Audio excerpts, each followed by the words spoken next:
сәлеметсіздер ме, құрметті оқырман? Әңгіме өмір атты арнама қош келдіңіздер.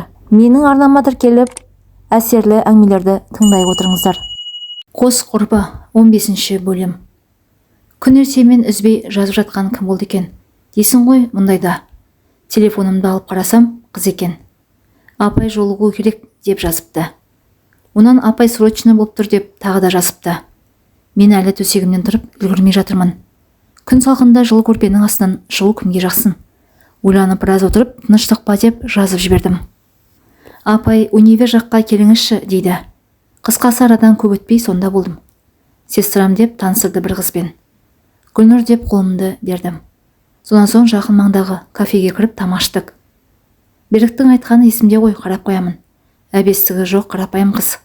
Артық сөзі жоқ, көп сөйлемейді екен. Әйтпесе екеуінің ұқсастығы бар. Осы Алматыға жұмысқа тұрып жатырмын. Бір қыз, бір ұлым бар дейді. Жақсы екен, не жұмыс еді деп сұрадым. Сол папаның жолын қуып полиция дейді. Әй, мына қыз менен ештеңе жасырмады ғой, сонда қалай деп ойланып қалдым. Әкем полиция, соның жолын қуамын дейді. Оны маған мына қыз айтқан.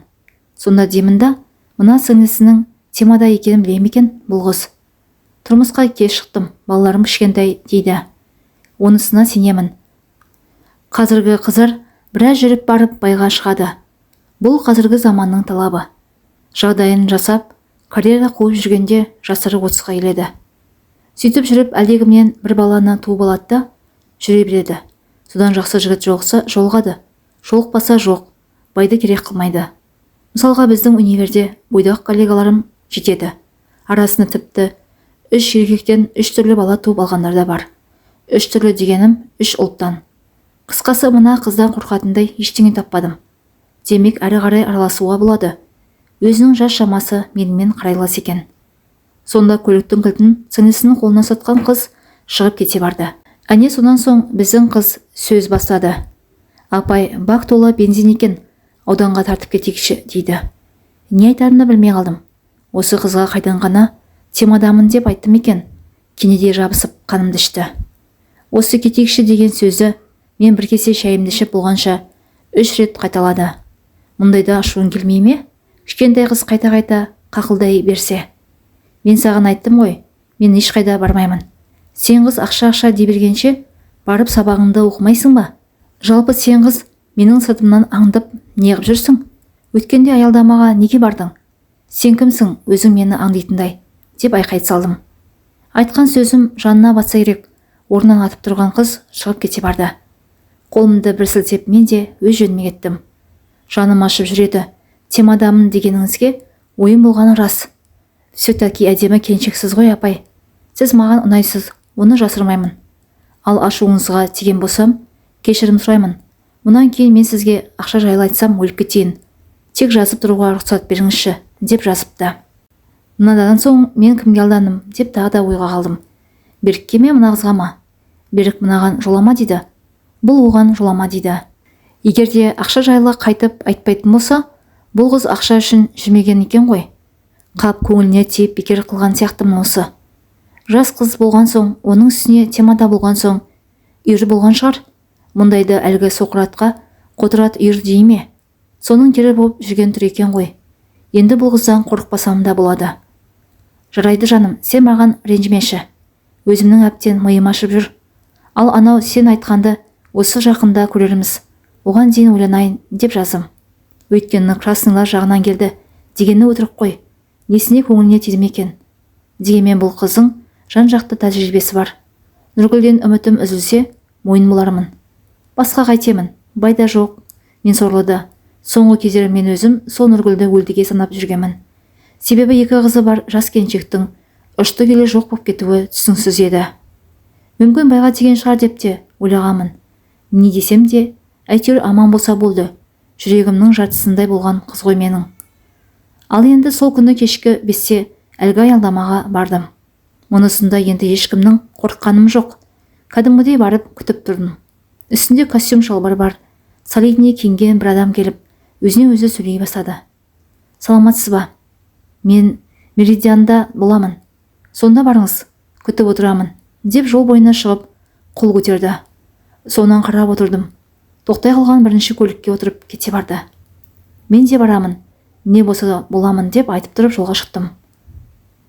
Жас шамасы өзім қатарлы бір жігіт келіп тоқтады. Меридианға барамыз. Қанша бересіз? 500 теңге берейін десем, 200 қосыңыз дейді. Болды, кеттік, Меридианға жеткіз мені. Әлгі кісі есік алдында темекі шегіп тұр екен. Көрмегендей боп өте бердім. Темекісін тастай сала, бұл менің соңымнан ерді.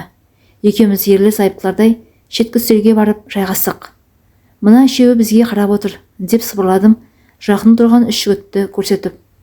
Олардан қам жемеңіз, олар жаққа мүлдем қарамаңыз деген әлгі кісі маған айтқызбай-ақ үстел үстіне қолын қойды. Бір қарағаннан анық көрдім. Екі қыздың сүлбесі сызылған татуажы бар екен. Сонда жеңін түсіре салған адам, Мұқаң сізге өзі салдырған, осыны айтқан болып тұр ғой. Мына екі қызды соның айтқанымен бастырып едім.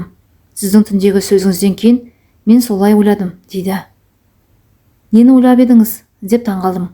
Қарындас-ау, сіз түнде маған қолымды көрсет деп сұраған жоқсыз ба, дейді. Иә деппін сасқанымнан. Сіз саспаңыз, мұны сізге Мұқаң қалай жеткізді екен, маған сол қызық болып тұр, деп ол да таңғалды. Сөйтсе мойнындағы тұмарда хат болғанын қазір біліп отыр. Өйткені Мұқаң екеуі 5 жылдай бірге отырған. Осы 5 жылда Мұхтар мұны мойнынан тастамай тағып жүрген екен. Содан ертең мына адамға звонок дегенде хат жазып ішіне салып жіберген. Сол үшін бұл оны байқамай алған. Саған беріп жіберетін ештеңем жоқ, не берсем екен деп біраз ойланып отырып, мынаны келіншегіме апарып берші, аманатым болсын деп тұмарын шешіп бере салды, дейді. Сонда 5 жылдан бері тағып жүрген тұмары болған соң, бұл адам бөтен ештеңе ойламаған. Аманаты деп әкеп берген. Ал түрмеден алған аманатты қалайда әкеп табыстауы тиіс екен. Егер табыстамаған жағдайда оның спросы өте қатты болады-мыс. Осы күні ойлаймын, егер тұмардың ішінде хат барын біліп, ашып оқығанда қандай болар еді. Жалпы оқығанмен де ақша жайлы жазғанын түсінер ме еді, кім білсін. Сонда мен оған қолымды көрсет деп дүрсе қоя бергенімде, ол менің қалайда хат алғанымды біліп, бұл сорлы тайып тұрған екен. Ал кеше түндегі қасындағы қыз, ол сол маңайда тұратын қыз. Екеуі автобустан бірге түскен. Бұл онан мекен жай сұраған. Ол қыз жолай жүріп көрсетіп кеткен. Оны мен қасына қыз ертіп келді деп жүрмін.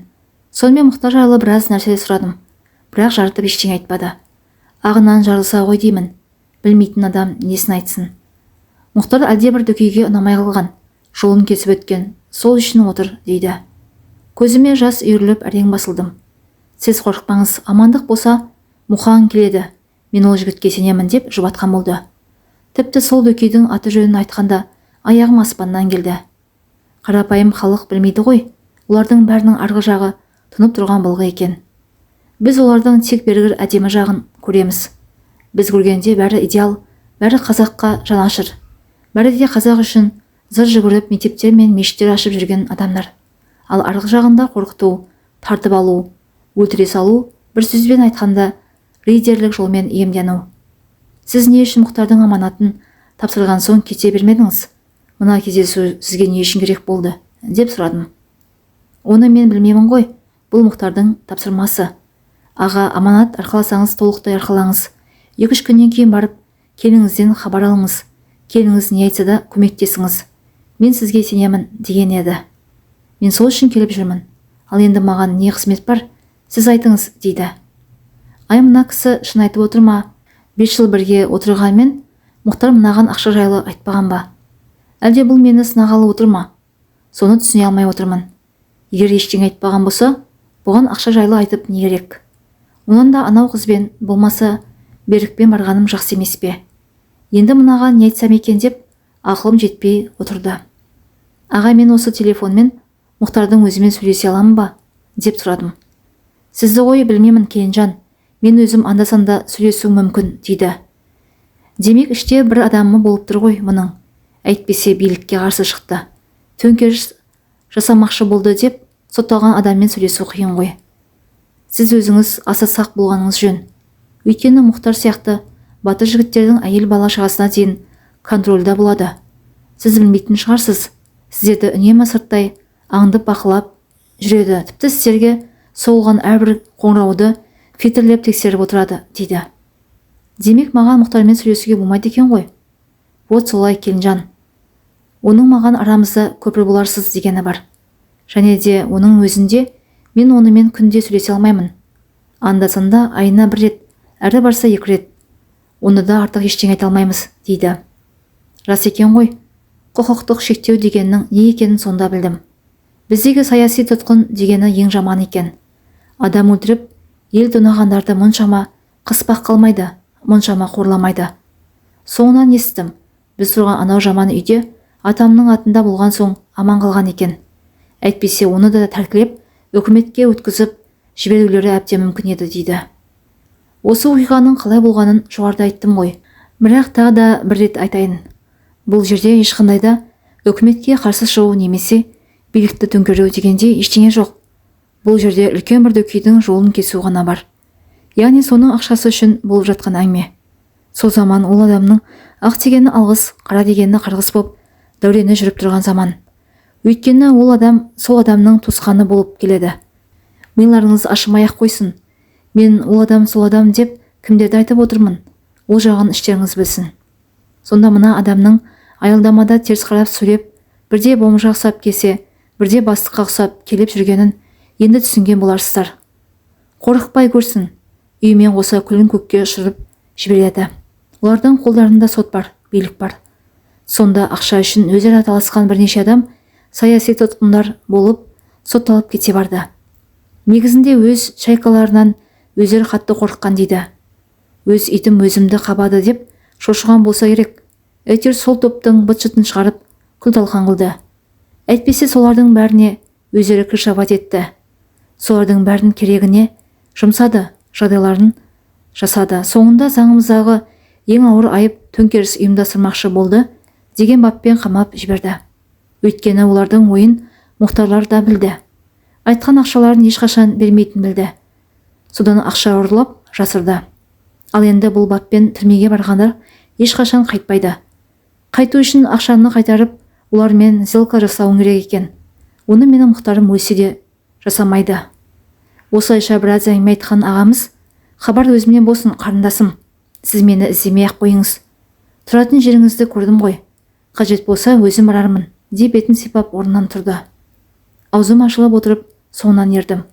Алайда есік алдына шықса да, артына қарамаған ағам Бағдаршамға қарай жүре берді. Мұнысын екеумізді бірге көрмесін дегені шығар деп түсіндім. Қысқасы, бұл кездесуден мен күткендей нәтиже шықпады. Бұл адамнан келген пайда, ақшаның қайда тұрғанын тұспалдап қана білгенім болды. Сол ақша құрғырым анау мұжаның ішінде. Оған менің күмәнім жоқ. Бірақ қалай барамын, қалай аламын, ендігі мәселе осында жатыр. Сөйтіп жүргенде радан 1 апта тағы өтті. Қаршадай басым қазандай болып жүрген. Қорықпай қайтемін. Анау адамның қолындағы 2 қыздың сүлбесі де біразға дейін есімен кетпей қойды.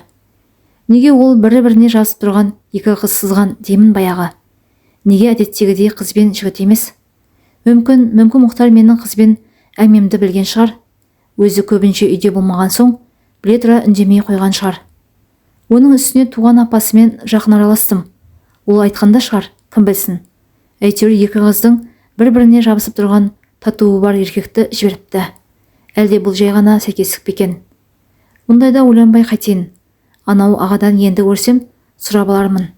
Қазірше ақша жағын ойластырсам деп жүрдім. Сонан соң айтайын, ұрсып сөкпеңіздерші. Қызға ерік бергім келді. Өйткені жасым болса кете берді. Мен сорлыда не бай болмады, не қатын болмады. Байыңнан үміт барда, түрмеде болса да, ол тірі кезде еркекті қайтемін, қыз тыныш деп шештім. Сол үшін де көрген жерде амандық сұрап қалатын болдым. Соған үміттенсе керек. Бұл қыз маған қайта соға басады. Мұныкі сол баяғы ескі музыка, апай сіз маған ұнайсыз деп аузын басады.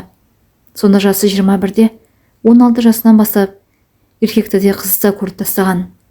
Сөйтіп басым қатып жүргенде аялдамада әлгі ағам жолықты. Кешке үй жаққа барайын дейді. Келіңіз деп қалай айтқанын білмей қалдым. Қысқасы бұл адам маған жақындай түсті. Сонда да мен сорлы қолындағы 2 қыздың құпиясын сұрауға қорқып жүрдім. Әйтпесе емін еркін отырып әңгіме айтатынды шығарды. Содан бір күні осы ағам тағы да келді. Бұл мамырдың соңы, универде қарбалас боп жатқан кез еді. Мұхтармен сөйлестім, Келінжан. Менен сізге қандай көмек керек? Айта беріңіз деп сұрап отыр.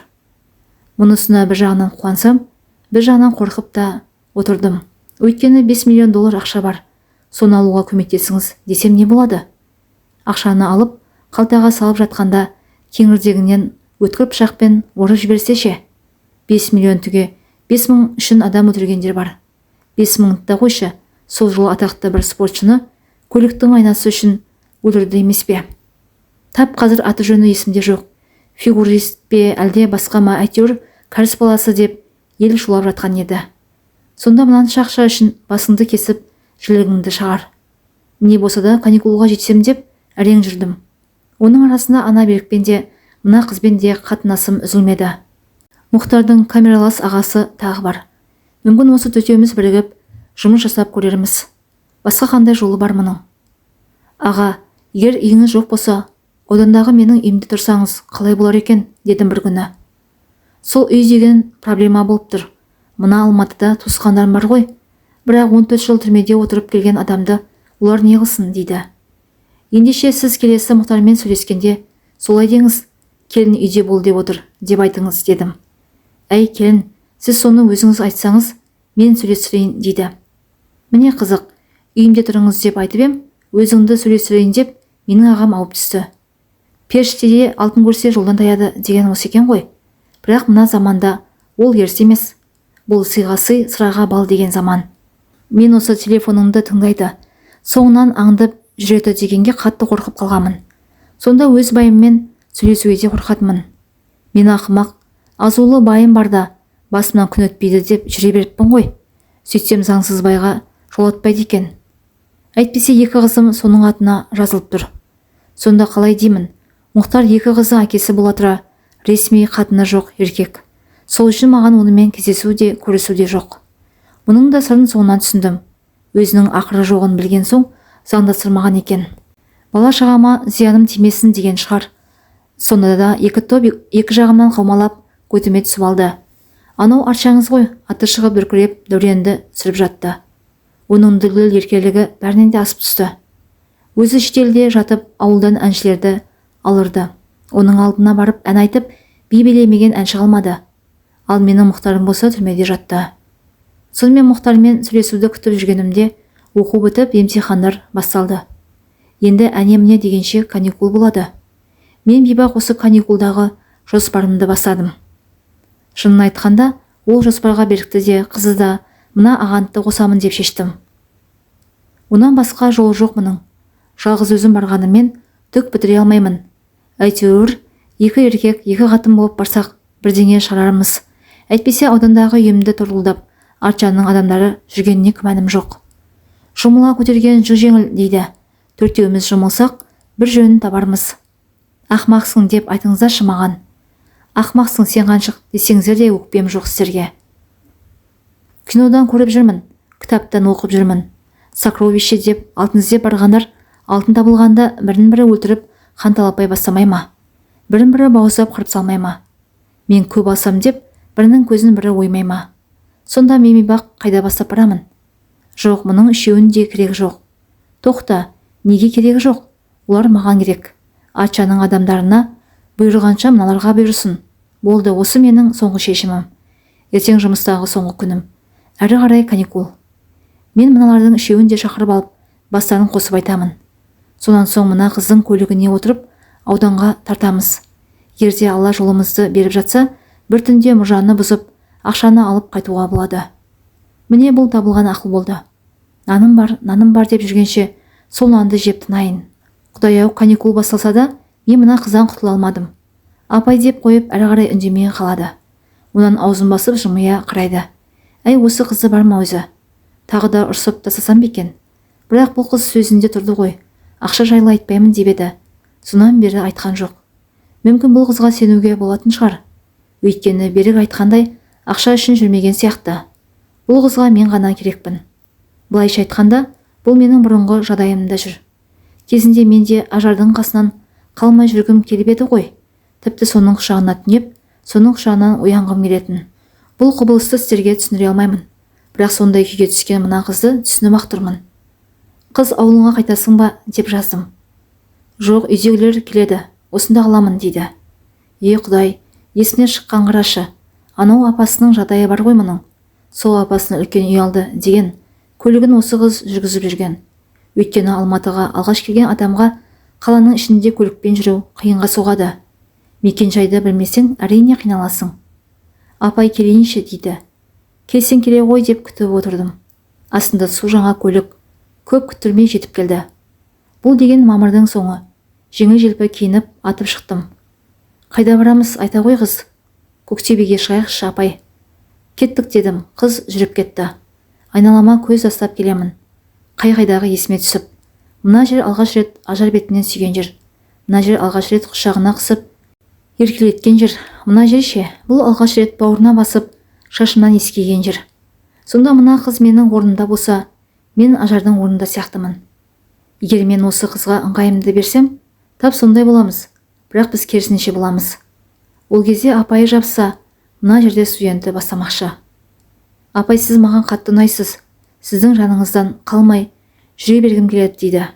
Ол қыз маған мұндай сөздерді айтып үйренген. Онысын өзім де білемін. Айттым ғой, менің де ажардың соңынан қалмай жүре бергім келетін. Сол есіме түсіп кетсе керек. Апай демей атыммен айта бер деппін. Ыңғайсыз ғой, олай айтсам дейді. Ыңғайсыз түгі де жоқ, атыммен айта бер апай деп отырма дедім. Құрсын, қай-қайдағылары есіме түсіп, сол ажардың тілі деген тәттеді. Үйіріп әкетіп, өртеп жібере жазайдың. Тап осы жерде мен адастым ба? Сіздер үшін адасқан шығармын, өзім үшін адасқаным жоқ. Егер мына қызбен жақын араласа берсем, мүмкін Нұргүлді ұмытармын. Әдемі өзі, бұл қыз да әдемі. Шашынан сипап құшағыма тартқан болдым. Сулаған көліктің жылдамдығы баяулап, жол жиегіне бара жатты. Менің өмірім, мұндайды да сағыныппын. Еркелеп күлімдеп қараған қыз құшағыма кіріп барады. Құрсын елтіп әкетті. Минутная слабость. Жоқ, тоқташы жаным, олай емес. Апай, мен сені жақсы көремін, дейді демін басалмаған күйе. Жоқ, тоқта деген соң тоқташы. Мен әлі дайын емеспін. Мен ғой, сен жүре берші. Тоқташы демін. Мұндайда кеудесіне итеріп тастау керексің ғой. Оған менде дәрмен жоқ. Жас қыздың қылығы баурап барады. Тоқташы деймін, жаным со. Әне көлік келе жатыр, болды қойшы. Жаяу түсіп тау жаққа барайықшы дейді. Жоқ, болмайды. Онанда мен саған бір қызық айтайын, жаным. Апай, кейін айтасыз ғой. Қазірше мына қалың ағаштың арасына кіріп отырайық. Жоқ, болмайды, сенше, саған бірдеңе айтайын, тыңдашы. Ақша жайлы біліп алдым.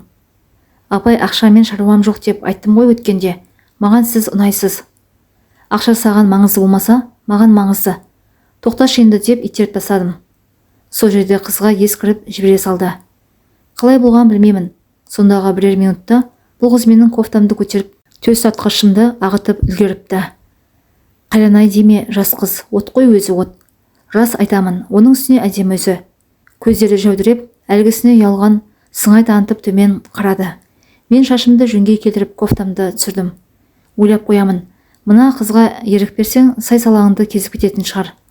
Мұны жұрт естісе, осыдан кеткен апайы мен 20-дағы студенті махаббат деп күледі-ау. Сөйте тұра бұл қыз өзін гетеро натуралкамын деп қояды. Олай болса, маған жабысып неғып жүр? Қыз, сен мені жақсылап тыңдап ал, жаным. Біз екеуміз жақында аудандағы үйге барамыз. Бірақ сондай болу керек. Екеуміздің барғанымызды ешкім білмеу керек. Сондағы менің үйімде 2-3 күн бірге боламыз. Бірақ екеуміз ғана боламыз, дедім. Болды апай, болды. Мен сізбен бірге барамын. Бірақ айтып қояйын, ақшаңызбен шаруам жоқ, дейді. Жарайды, ақша табылса, көре жатармыз. Бірақ екеумізден басқа ешкім. Түсіндің ғой? Сонда екеуміз ғана ма? Дейді таңғалып. Иә, екеуміз ғана, келістік пе жаным? Келістік апай, уәде деген қыз өз ойын айта бастады. Мен ғой сіздің ақшаңызға араласқым келмейді. Өткендегі айтқан сөзіңіз маған ауыр тиді. Сол жерде мен өзімді ақша үшін жүргенде сезіндім. Негізі бар ғой апай, біз жамандырмаймыз. Әкем де анам да зейнеттегілер болғанымен жеке кәсіпкерлерге әлі де көмектесіп тұрады. Олар сосын өздері ақшаларын әкеп береді. Олар 1000 деп сөйлесуді білмейді. Олар миллионнан сөйлейді. Әкем маған біздің елде биліктен зардап шегетіндер көп деп отырады. Яғни біреудің бизнесін екінші біреу тартып алатын жағдайлар өте көп кездеседі екен. Әкем кейде сондайларға араласып, ақыл айтып отырады. Жалпы сіздің ақшаның маған керегі жоқ. Маған керек адам ол сіз ғой, дейді. Керек болсам барайық. Көрейік, сонан соң бір шешімге келерміз, дедім. Апай, болатын нәрсенің ертерек болғаны жақсы ғой, дейді. Негізі сіздер жаман ойлап қалмаңыздар. Бұл жерде әңгіме басқа еді. Сол ақшаның ұшы шыққалы жаным тыншымай жүрген. Менің орныма кім болса да солай болады. Ойбай-ау, мына құзғындардың сонша аңдысқанына қарағанда ол аз ақша емес қой. Сол ақшаны ешкімге білдірмей тауып алсам, алда екі періштемнің оқуы бар дегендей. Үстерінде үйлері бар болса, жұмысы болса, астарында көліктері болса жаман ба? Қандай ана армандамайды мұны? Осы қыздың басын шатпай, өзім ақ барсам бекен деп те ойланып көрдім. Бірақ жалғыз өзімнен ештеңе өнбейтін сияқты. Анау мұжаны қайтып бұзамын. Ені 1 метр, биіктігі 4 метр шамасында. Бұрынғы шидеген мұжаны мұншама қалың қып соққан несі деп таңғалғанмын сонда. Енді соны қалайда бұзу керек. Ол үшін қасыма адам керек. Анау ағамыз барау, бірақ ол кісіге сенім жоқ. 14 жыл түрмеде отырып шыққан адам ақша көргенде атып салса, 2 қызым жетім қалмай ма? Ұзын сөздің қысқасы қыз келді. Екеуміз жолға шықтық. Әдеттегідей алдымызда қараңғы барып қақпадан кірсек, көлікті гаражға жасырсақ дейміз.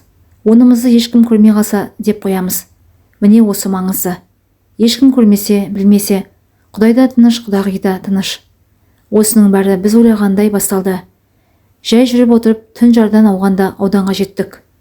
Баяу болса да біздің аудан көркейіп келеді екен. Көшелерге шамдар қойыпты. Қақпа алдына тоқтап ішке зып бердім. Мына қақпаны аша алсам енді. Темір топсаларын тот басып қалған. Жөнге жүрмейді. Әупірімдеп жүріп, әрең дегенде ашты ол құрғырды. Сонан сыртқы қақпаны тарс жауып, гаражды аштық. Қысқасы бәрі ойдағыдай өтіп жатты. Өйткені үйді аштық. Терезелердің бәрін қымтап, жарық қосық. Онан отырып шай іштік дегендей, бәрі жақсы басталды. Бір ғана минусымыз. Тетіктерін басып жүріп, сыртқы жарықты қосып жүріппіз. Білмей қалдық қой оны. Сонда оқтауды алып шыққан қыз сыртқы лампочканы шағып тастады. Керегі жоқ, абайсызда тағы да қосып алармыз, дейді. Әрине керегі жоқ. Ақша табылса, мұндай лампочкадан миллион аламыз деймін. Табылмайшы, апай. Сонша жерден келдік қой. Жер қасақты табамыз. Таппағанша кетпейміз, дейді қыз. Әй, мына қыздың сөздері өзгеріп бара жатыр ма? Қалай өзі? Ақшаңмен шаруам жоқ деп келген еді. Аяғасты таппай кетпейтін боп қалды ғой. Сірә осы қыздың краснылар жақтан екені жас сияқты. Кәдімгідей интерес ұстап қалды ғой. Мен сорлы осыны ойлап отырсам, бұл менен, апай, сіздің ойыңызша ақша қайда болуы мүмкін деп сұрап онан сайын шошытты. Мұндайда шошымай көрші. Оқырмандарға бұл дегенің түкте емес шығар. Ал басыңа түскенде үрейшілі қорқақ боласың. Мен осы мына қыздан қорқайын дедім. Әшейін мені ұнатқан боп жүріп, бұл ақшаны аңдып жүр. Бесіктен белі шықпай жатып, ақша деп қалған қаншық бұл. Апай, бойлердегі су қызған болса шомылсам, дейді. Қызған шығар, барып қарашы деп жұмсап жібердім. Бұл тұрып душқа кетті. Мен төсектің қамына кірістім. Сонда деймін, сағат түнгі 2 болды ғой. Бұл қыз ұйықтап қалса. Мен сонда білдірмей барып, моншаны анықтап қарасам. Бірақ айнала тастай қараңғыда. Қалай барасың, жарығын қоссаң болмайды ғой. Сол үшін мына қыздың сілесі қатып ұйықтап жатқанда таң сәріде тұрып қараймын. Өзімнің ойымша 3-4 күнге жететін азық әкелдік. Күндіз үйден шықпай түнде ғана мұжа бұзамыз. Алайда Алматыда жүргенде ақшамен шаруам жоқ деген қыз мұнда келген 2 сағатта сол ақша жайлы 3 рет сұрады. Сонда күдіктенбей қайтайын. Қысқасы бөлменің ішін апыл-ғұпыл сыпырған болып, көрпешелерді қағып жіберіп төсеп жатырмын.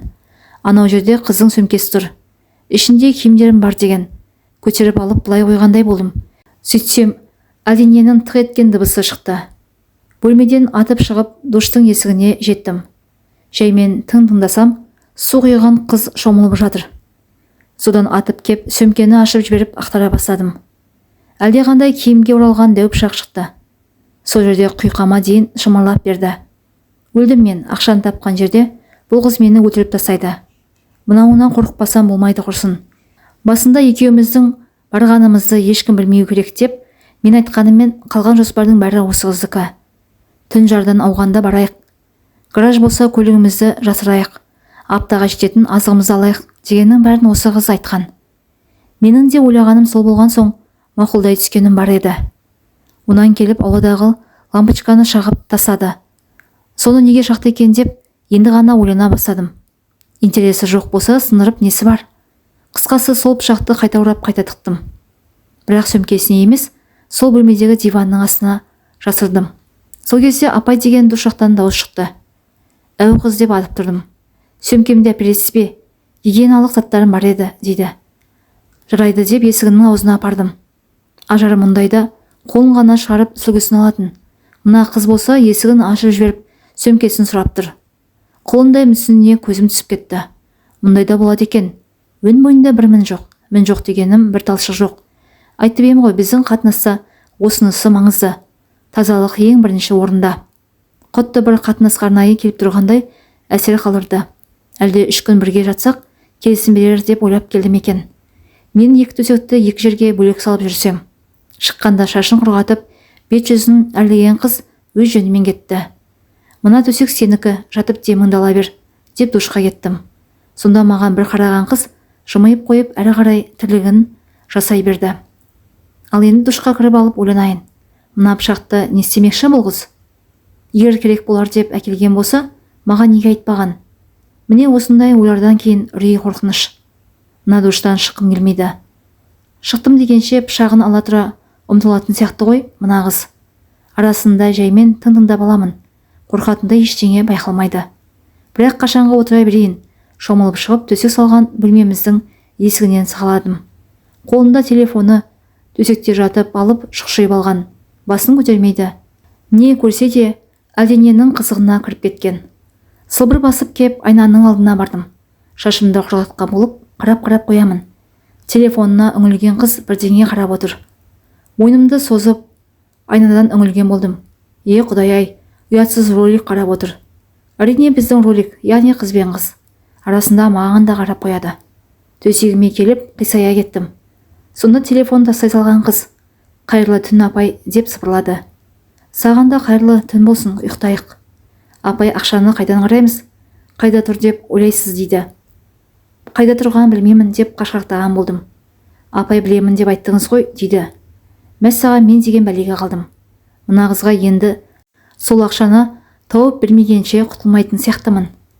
Ақша жайлы сұрамаймын деп едің ғой, десем, біз енді сол ақша үшін келген жоқпыз ба, дейді. Олай десең былай дейді. Әйтеуір бұл қыз сөз табады. Мұның тілі деген бар ғой. Ұйықтап демалайық, ертең бір-екі жерді қарап көрерміз, дедім. Апай, ол ақшаны біз мынандай үлкен алқаптан қайдан табамыз? Айналаның бәріне шөп шығып кетіпті. Бұл жерді қазып таппай қойған ғой.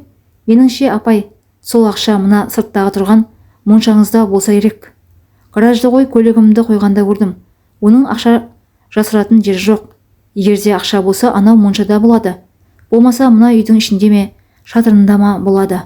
Мына огородты 100 рет қазған шығар. Егер жерге көмілген болса, әлде қашан табар еді ғой, дейді. Ертең көрерміз, ұйықтайық деп екінші рет айттым. Жарайды деген қыз телефон тастай салып көрпесін жамылды. Ол ақша үйде емес қой, деп мен жатырмын. Үйде болса ит қосып іздеді ғой. Барлық жерді тіміскіленіп, тінтіп шықты ғой. Әлде ит ақша таппай ма? Исін сезбей ме? Тапаншаны тапты ғой. Өзі тастаған десем де ит тапты деп тұр ғой. Мұхтардың да мұжаның мұжасы деп жазғаны бар. Мына қаншық енді ұйықтаса екен. Осыны ұйқысын күтіп жатырмын емеспін бе? Бұл болса әрі-бері аунап, онан телефонын шығып ұйықтайтын түрі жоқ құрсын. Апай деп тағы сыбырлады. Ұйықтап жатқан боп жауап бермедім. Апай, ұйықтап қалдыңыз ба деп екінші рет сыбырлады бұл қыз. Сонда ғана теріс айналып ау дедім. Апай, жаныңызға жатайыншы, дейді. Болмайды деп қаттырақ айтсам, апай, просто жақындау жатамын болды, дейді.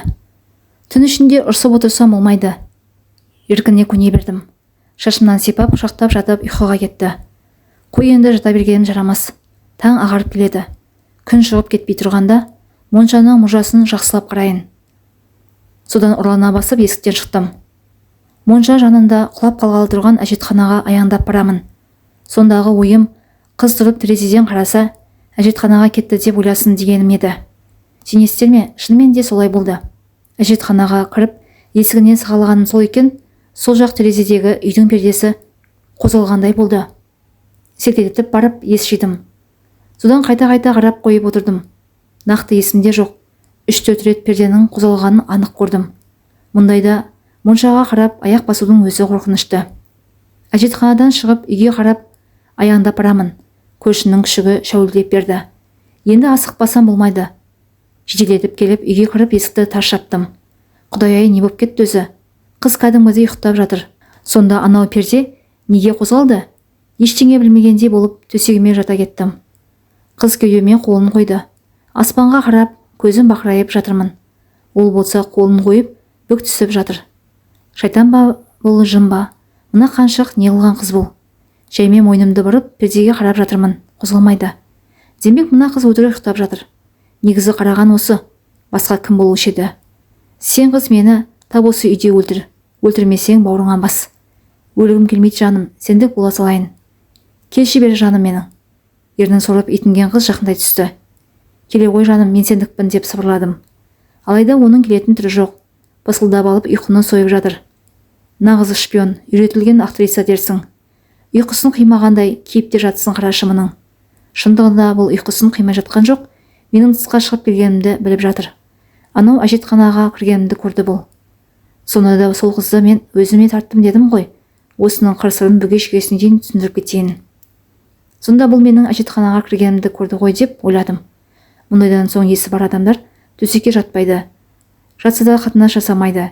Егер де мына қыз жасаса, онда бұл қыз ештеңе білмейді, шынымен де ұйықтап жатты деп ойлағаным еді. Бұл болса ұйықтап жатқан болып жата берді. Демек менің әжетханаға барғанымды біліп жатыр. Сол үшін де осы жолы ешқандай ақша жайлы айтпаймын. Әдірем қалсын. Себебі мына қыздың қылығы маған күдік үстіне күдік жамай берді. Кеше ғана көлікте жабысып еміреніп отырған қыз бүгін құшағында жатсам да тым дұрыс. Барып шомылып келші деуге біліп қояма деп жатыр ғой бұл сонда. Онан ақша жайлы айтпаймын деген. Келгеннен ақша деп қақсап қоя берді. Сонда мен қалай сенейін? Негізі бар ғой, бұл қыздың қатына сұрап жүргенде өтірік. Темадамын деп қойып құлаққа теуіп жүр болғаншық. Сол түні біз күн сәскеге көтерілгенше жаттық.